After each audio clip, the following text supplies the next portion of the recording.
it's a big week, Champions League, whether it's UEFA, whether it's CAF, whether it's what has happened, whether what is going to happen in both the CAF and UEFA Champions League. There's a lot to touch on. Mamelodi Sundowns fans, in fact, South African fans, really happy. Whether you're a Liverpool fan or Manchester City fan or Tottenham fan or Manchester United or Barcelona or Juventus. Arsenal. No, we're talking about elite clubs. This is the podcast you want to be listening to. Episode 33. I'm so sorry about that. Well, I just needed to put you in your rightful place like Everton did as well over the weekend. As we get into it, a quick reminder, my name is Lwazi Ziqubu. Xola Magwaza. And Emeka Enyadike, still on top of the table.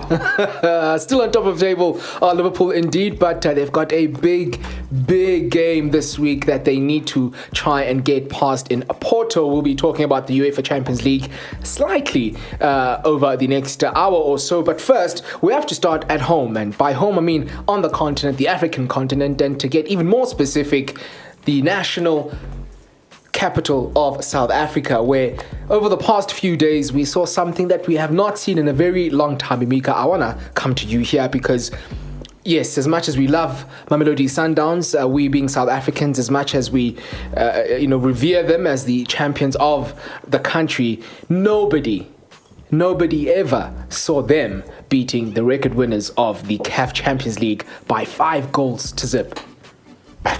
I don't know. Even now, as I speak to you, I honestly don't think the nation has actually come to terms. I'm still coming to terms because that game could have been 8-0. I counted clear-cut chances, and Sundowns hit the post. You know, we all complain every now and then about South African teams doing so much fancy work with the ball and not scoring goals. Sundowns, they lived up to their nickname. A lot of the goals that they scored, it was something that was missing from South African football for a very long time, where your teammate is better placed instead of doing the extra, gymnastics with the ball. Yeah. Just lay it onto your teammates. But there was one of the goals, I think it was either the 4th or the 5th goal, where there was Teboko Langerman, where I thought he was in a better position to just shoot. Yes. But he kept trying to, not once, he tried to lay it off, it rebounded back to him, and then he laid it off again for Seguino to score. I was like, it was just, okay, what's going on here? It was brilliant, and I have to say, even if Sundowns don't win the league this year, even if they don't win the Champions League this year, that 5-0 win over Ahly just says one thing: we've arrived. We are. I mean, people can have debates about whether beating the best team in Africa makes them Sundowns has arrived as a team to fear. Yeah. They played brilliant football, but they put the fear. The fear of God. And I remember one of the games they played against them a couple of seasons ago as well, where they actually really, really battered Ahly, but still lost by 3 goals to 0, I think it was. Yes. So the fact that they've managed to, they look as if they've overcome that little hurdle against the Red Devils, it tells us, I guess something that we've known about Mamelodi Sundowns for a couple of years now, that this team, when they get together, is such quality that is on the pitch, and we saw it again over the weekend. There are a couple of storylines that I think were amiss over the weekend. Of course, nothing is going to overshadow 5-0, right? But even within the 5-0, right, I was actually shocked that the nation did not make a bigger deal of this than they did, to be honest with you. Again, because had this been the Lions beating the Crusaders 15-0, right? Had this been any other sort of other sport where a franchise, represents South Africa internationally and beat the best of that continent by landslide, right? It would be news for the next week to come. Yeah. I'm actually surprised that this isn't bigger than what it should be, because I can imagine in Amsterdam that week when they beat Real Madrid. Never mind the parties, but I just can imagine just the football fraternity, how nuts they must have gone. And I think, as obviously we're not Sundowns fans, but this was greater than Sundowns, because South African football, guys, has arrived. It's here. I've said this on a number of occasions over the last couple of years. You saw it with Banyana, you can see it with Tembi Kgatlan, you see it with Sundowns, Bafana going to AFCON. South African football is rejuvenated, and these are the sort of performances that validate why I say South African football is back. The other interesting thing for me was that I hope fans took note. Come to the stadium, you might see 5 goals. Okay? Because that stadium was, when they say the yellow submarine, it was yellow. I was asking myself, where did Sundowns get all these fans? Honestly, where did Sundowns get all? It looked like one of those games, when you tune into the CAF Champions League or the Confed and you see like Goma here playing or Zesco playing and Simba, do you know what I mean? And the stands are just packed, and you ask yourself, where did these guys come from all of a sudden? And guys, let's rock up to the stadium. Maybe you will see your team play like that, because trust me now, as much as Sundowns put 5 against Ahly, best believe you'll probably even find the president sitting on the bench of Egypt, right, in Ahly's game in the second leg. That's how much of a home factor that they're going to bring into the next game. So the point is, you can see what home advantage does to a team. It elevates them tenfold. And I know in South African soccer we've been talking for decades now almost about, stadium attendances and teams playing badly. But you know what? Maybe if you rock up and we turn out in good numbers, maybe teams also can elevate their performances, because the demand is greater now. I mean, if you're playing in front of 2,000 people versus 20,000 people, I'm pretty sure that, adrenaline, the demand, and, just the game itself, ignites you to perform better. So I think that game, to me, honestly, hand on heart, if you ask me the top 10 hallmark South African games in the history, since I've seen South African football, I don't know where it ranks, but in the top 10, that's up there for me. Listen, Real Madrid are not getting thrashed 5-0, okay, in the Champions League, right? Ahly were thrashed 5-0. That is a massive, massive, massive deal. Hence, I say, I don't know where in the top 10, but in the top 10 of South African football's greatest moments, up there with AFCON, up there with qualifying for the... I think that is up there with me. I'll put this as number 1. Really? And yes, and I'll tell you why. Okay. Whoa. Don't forget we've won AFCON. Listen, you've won AFCON, I agree, but... South Africa can beat Egypt, but to beat Ahly is Ahly. We can beat Mo Salah. You can beat Egypt, because Egypt sometimes is Mo Salah and some other 10 guys. Ahly in African club competition, when they can smell another trophy, it's unheralded. 5-0. This is quarter. Look, they've been beaten 4-0 a few times. One time Rangers beat them 4-0 in Nigeria. Trust you to remember that. Yes, I always remember. The point for me is in the run up to this game, when the draws were made, everyone was thinking like, okay, fine. This doesn't look like a good. This was the headline game. It wasn't look like a good fixture for Sundowns. And knowing the North Africans, I still remember Sundowns went beating North African teams, and even Pirates also in the run up. But when it's quarterfinals, and Ahly is playing away, you expect them to go there. At worst, they will say, okay, they will try and pack the balls and frustrate you as much as possible, hit you on the run and get a result and go away. Or maybe at worst, they get a draw and then they have a plan for you for the second leg. But this particular one, they were saved. Because like I said, it could have been 8. And no tomfoolery, because I know African football always gets this rap over when a team is at home. The refs tend to favor the home team. There was nothing. The suspicion there was nothing. There was no tomfoolery. Nothing in that game. It got to a point where I don't know if the Ahly coach passed out. Because you could look at the bench and you see that he just didn't know what hit him. Wow. Wow, that's all I can say. Wow. I think when I saw that result, and unfortunately I didn't see the game, but when I saw the result and I was following on Twitter and you're seeing like the goals go and you're just like, After one, you're just like, oh, okay, good start from Sundowns. And then the second, you're like, oh, hey, okay. After 3, 4, 5, you're just like, eh? And then, how? And then you see, it's not replays, highlights, and you watch the fans that were there. You see the way that the players performed. You see that the players like Gaston Sirino stood up and Nascimento stood up. Give that guy a passport now. Give him an ID. Absolutely fantastic. And I mean, Sundowns are in Cairo now, ahead of the second leg. I think they left yesterday or the day before. Yeah, they left yesterday. Yesterday being Monday. So they've got absolute, no reason to fear. They've got no reason to fear what's to come. Emeka mentioned off air that Ahly might win 6-0. I don't think that's going to happen. If it does happen, it'll just be adding another chapter to what has already been a remarkable tale of the CAF Champions League quarterfinals. Mamelodi Sundowns, 5-0 winners on the continent. They are seemingly doing the business. At home, they are seemingly doing the business. And I say seemingly with the home front because there's still one or two things that they might need to, off the field, at the very least, that they might need to attend to because with this whole thing that's happening with Wayne Arendse, something we haven't actually touched on the show before, it's going to be really interesting because if the rules are to be followed in this case, Sundowns have to be docked something. Yeah, well, just to give people background on the situation, basically, I think it was in October when Sundowns played Wits in their first game of the league, and it was 1-1 draw, but I can't remember the player exactly got injured. But Wayne Arendse was not in the squad list, and they pulled him up from the stands, and he subbed in and he played. Now, obviously, that's against the rules. And I think, punishment for that is you're docked some points and you lose that game 3-0.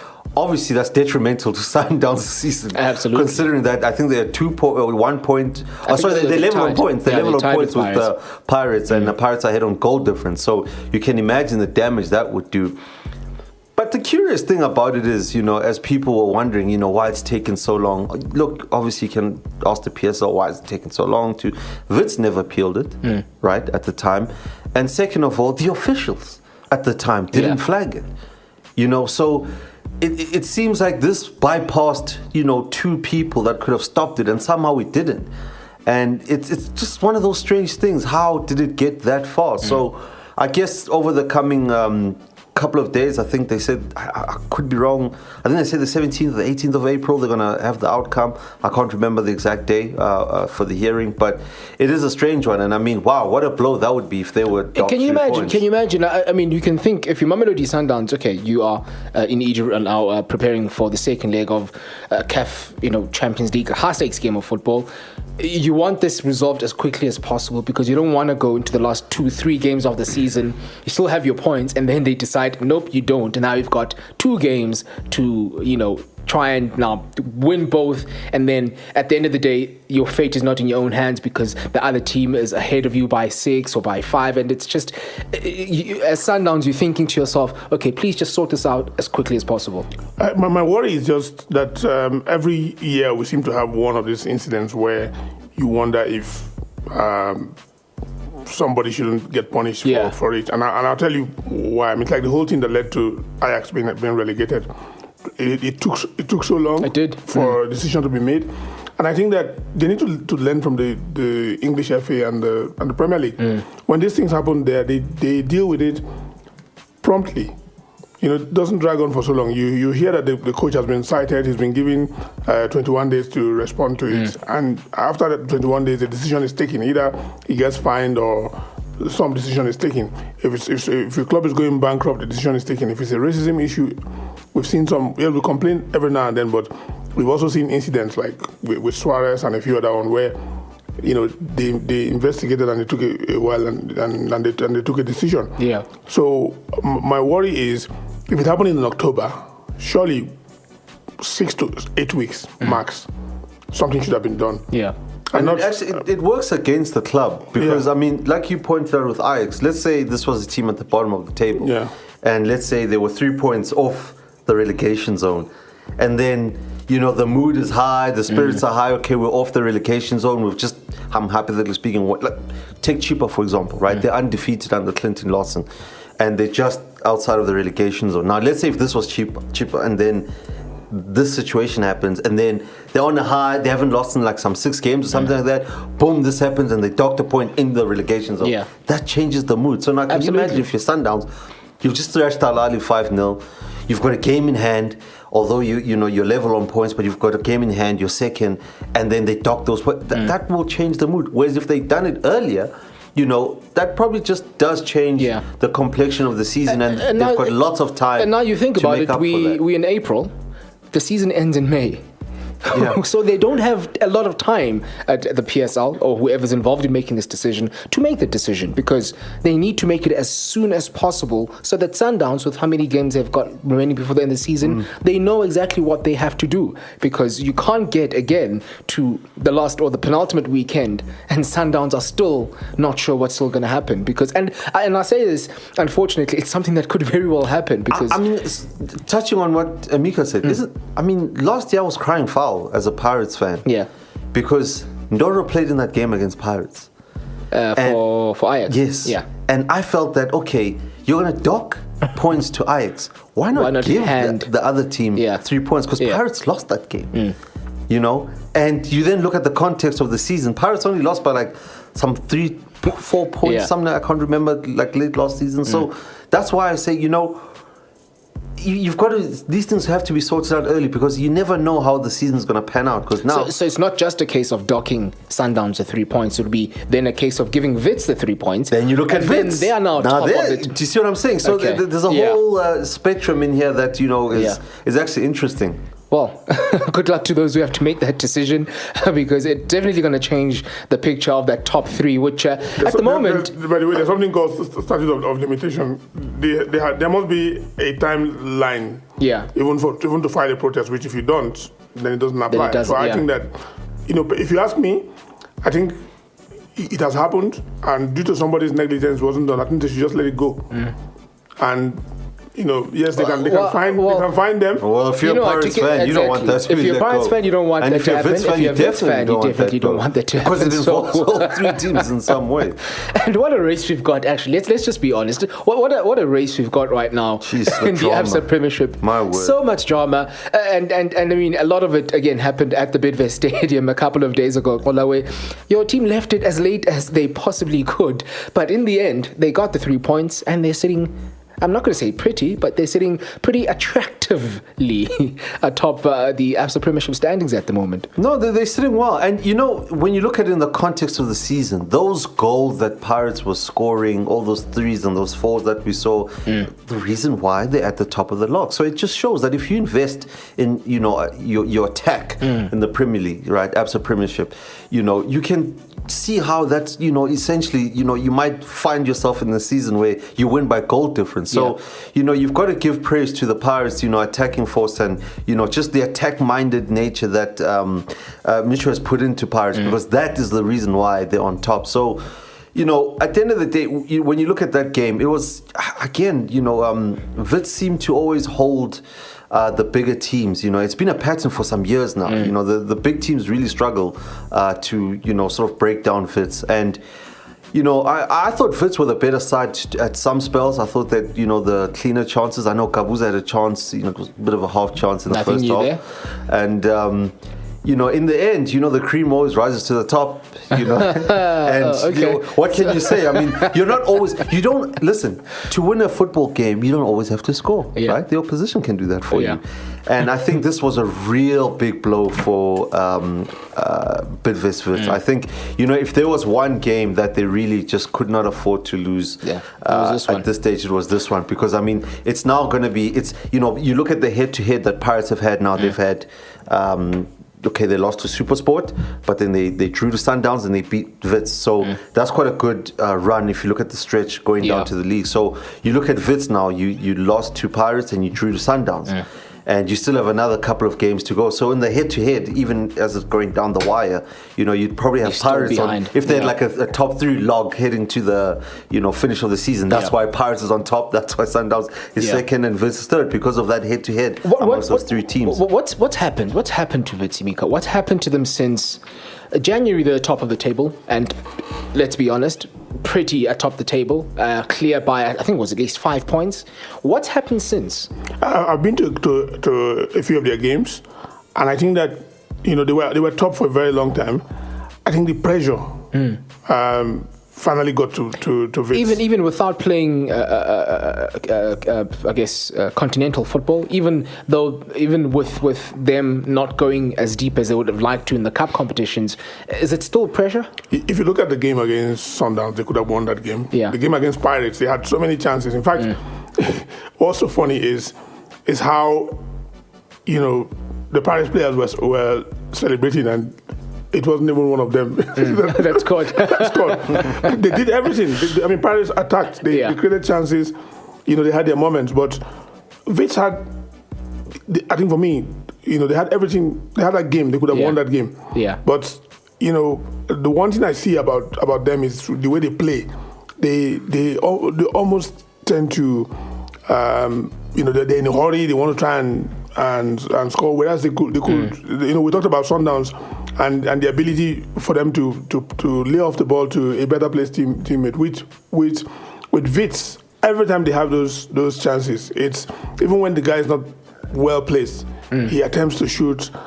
They just kept doing the same thing over and over, and so I wasn't very very surprised that they lost the game because I was watching that game and I was saying to myself the longer this game goes, maybe Pirates sneaks a goal at the dead, and I didn't think it was going to be an own goal. An own goal it was. But if you look at the standings as well, they're still only just 3 points behind. So I still have a sneaky feeling that between now and the end of the season, Pirates, maybe Sundowns, there'll be points dropped somewhere. So Wits, again, they might still have their own challenge in their own hands should they, between now and the end of the season, attend to some business they really have to. Look, I don't want to say, Wits are out of the running because we still don't know what's going to happen with the Sundown situation. Yeah.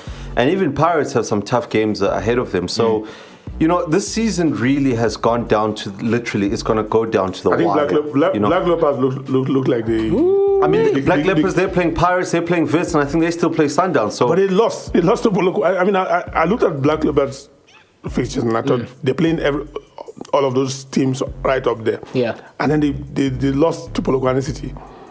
But you look at those Limpopo derbies this season, especially. They've been so inconsistent. You can't read a pattern into who's going to win that one because there was a stage where Baroka had a horrific start in the league, but they still got the better of Polokwane City. They still won against Black Leopards as well in the Limpopo derby. So. Again, I don't know if we can read too much into that. There are some interesting matchups, but I think let's see what happens Leopards against Pirates, because that gives Pirates. If Pirates win, that gives them an edge. Absolutely. Because I have this theory: game in hand means nothing. Because if it will mean a lot if you have a lot of time. But when you look at how. Sundowns has won 5-0 now against Ahly. Yeah. If they eliminate Ahly, which we all hope they do, they've got like 4 games to become African champions again. Where will the attention be mentally? I can bet my bottom dollar that it will be on CAF Champions League. Exactly, because I can bet my bottom dollar. They've won the league. They'll have those games now coming in when they'll be thinking to themselves, we don't want to get injured or we want to be focused on that thing. So it's looking like a run that favors Pirates if they beat Black Leopards.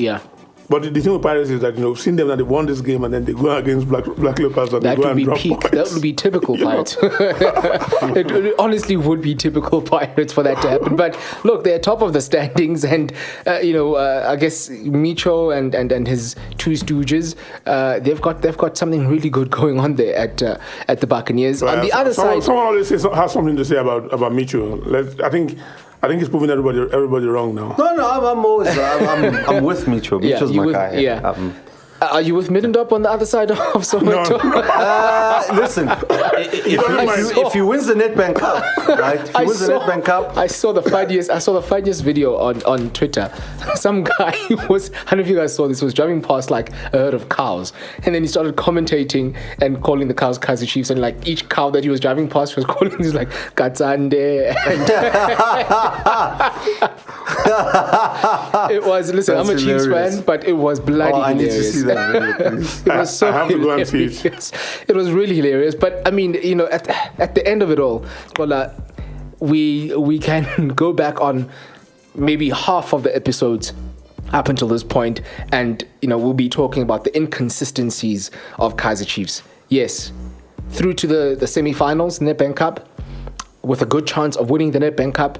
But as far as the league is concerned, once again, I don't know if it's a case of not showing up or what it is, but they ended up on the wrong side of the scoreline against Baroka. Yeah, you know, I think maybe, you know, they've reached that stage where they're thinking, look, guys, the league is possibly out of our reach. Too many things need to happen. And let's just save ourselves for the Nedbank Cup. I think that's where even if I was the Chiefs manager, I think that's where my attention would be. I think they can safely say that they're already in, you know, top 8. They don't have to worry about that. But as far as the league goes, obviously that's just out the picture for them. So I think they have to just bank all their eggs and put them in that basket as far as, you know, success to salvage the season is concerned. But I really don't think the league is any of their concern right now. I wouldn't even be surprised if I start seeing them rest some players along the way. You know, maybe giving some of the top 8 MDC players is still quite difficult at the moment. It's not really sewn up as much as I would have liked. I think they will get into that top 8. You know, but I think as far as what their priorities should be, I don't think it was about priorities. That was one game where Chiefs had chances. I mean, for some weird reason, Bernard Parker, I can name all the players who they just, you know, they didn't take their chances. They had chances in that game, and then Baroka, you know, free kick. Actually stole that game, and what a brilliant free kick that was. Fantastic free kick. You know. Well, if you're a Kaizer Chiefs fan listening, we say commiserations to you, but it's amazing how a lot of the nation really celebrates when Chiefs lose. And if you do get a chance, please go and see that video on social media. It is ridiculously funny, but not really funny for Chiefs, who, as Xola has mentioned, are probably now very much out of the bracket for the title. And before we move on, I have to also, touch on my disappointment that Cape Town City were also beaten, because I think they're also now just, look, mathematically still very much in the picture, but I think they also have now started to perhaps think elsewhere.